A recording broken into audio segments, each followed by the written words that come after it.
Hi! So, ang gagawin natin ngayon is solving system of two linear equations by substitution. So, ano yung ibig sabihin nito? Ibig sabihin, papalitan natin yung isa sa variables natin in terms ng other variable para maging one equation, one unknown yung equation natin. So, sa example na to, ang napili kong palitan ay yung x. So, ang gagawin natin, i-isolate natin yung x sa kabilang side ng equation para makuha natin siya in terms of y. For example, negative x minus 2y is equal to negative 12. Dahil gusto nating i-isolate yung x, ilipat natin siya sa kabilang side ng equation. So, magpa-plus x tayo sa left at sa right. So, ang mangyari, negative 2y is equal to x minus 12. Ngayon, gusto nating matira sa right side x lang. So, ang gagawin natin, magpa-plus 12 tayo sa both sides of the equation para ma-isolate natin mag-isa yung x.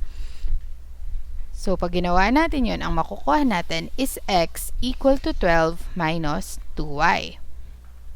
Dahil meron na tayo nito, tawagan natin itong equation 2. Dahil galing siya dun sa pangalawang equation. So, ilalagay lang natin itong equation 2 na to sa equation 1 natin. Ang equation 1 natin, yung una. So, equation 1 natin, 2x plus 3y is equal to 19. Yung x dito, papalitan natin ng x in terms of y. So, ang mayari, 2 times 12 minus 2y plus 3y is equal to 19.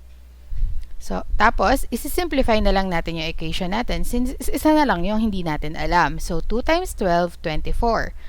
2 times negative 2y, negative 4y, plus 3y is equal to 19.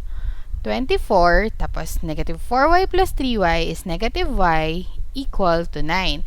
Ngayon, ililipat natin yung y sa kabilang side. So, magpa-plus y tayo sa both sides ng equation natin. Ang mangyayari, 24 equal to 19 plus y.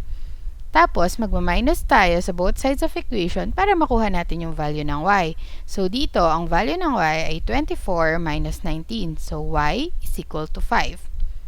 Ngayon, para makuha naman natin yung value ng x, isa-substitute natin yung value ng 5 sa equation 2. So, ang mangyayari, 12 minus 2y.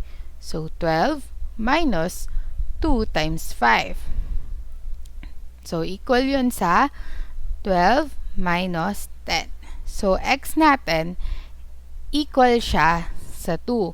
So, ibig sabihin, ang solution natin sa dalawa nating linear equation ay 2, 5.